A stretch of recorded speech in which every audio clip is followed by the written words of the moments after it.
কাঁটাযুক্ত লেজওয়ালা লিজার্ডের আরেকটি নাম সান্ডা। এটি টিকটিকির মতো দেখতে এক অদ্ভুত প্রাণী। সম্প্রতি আব্দুল মান্নান নামের এক প্রবাসীর একটি রিলসে দেখা গেছে একটি সান্ডা ফোঁস করছে।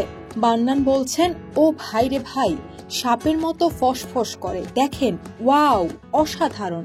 তিনি এটুকু বলার সঙ্গে সঙ্গে সান্ডা ফোঁস করে ওঠে। এই ভিডিও সামাজিক যোগাযোগ মাধ্যমে ভাইরাল হওয়ার পরে সৌদির মরুভূমিতে কাজ করা অনেক বাঙালি প্রবাসী সান্ডার ভিডিও শেয়ার করছেন। এদিকে সান্ডা নিয়ে সামাজিক মাধ্যমে চলছে তুমুল আলোচনা। জানা গেছে আরবের ধনীরা মূলত সান্ডা খেতে অনেক পছন্দ করেন। এজন্য আরব ধনীদের অধীনে কাজ করা শ্রমিক বা সেবকরা মরুভূমিতে গিয়ে সান্ডা খুঁজে আনেন। প্রবাসীদের অনেকেই সান্ডার ভিডিও সামাজিক যোগাযোগ মাধ্যমে পোস্ট করে লিখেছেন, ভিসা রিনিউ করতে হলে সান্ডা লাগবে।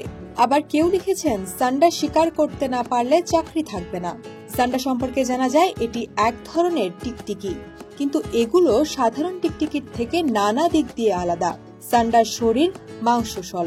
নরম শরীরের এই প্রাণীর লেজটা অনেক বড় হয়ে থাকে। এই লেজ দিয়েই এরা শত্রুর আক্রমণ থেকে নিজেদেরকে রক্ষা করে। সান্ডা মাংসাশী নয়। এই প্রাণীটি শুকনো পাতা, ঘাস, লতা খেয়ে বাঁচে। মরুভূমির কঠিন পরিবেশে খাপ খাওয়াতে এদের কোনো কষ্ট হয় না। বাংলাদেশেও অল্প পরিমাণে সান্ডার দেখা পাওয়া যায়, তবে অনেকে গুই সাপের সঙ্গে সান্ডাকে মিলিয়ে ফেলেন। অনেকের ধারণা সান্ডা লিজার্ডের তেল খুব মূল্যবান এবং এর ঔষধি গুণ রয়েছে, কিন্তু এই ধারণার কোনো বৈজ্ঞানিক ভিত্তি নেই।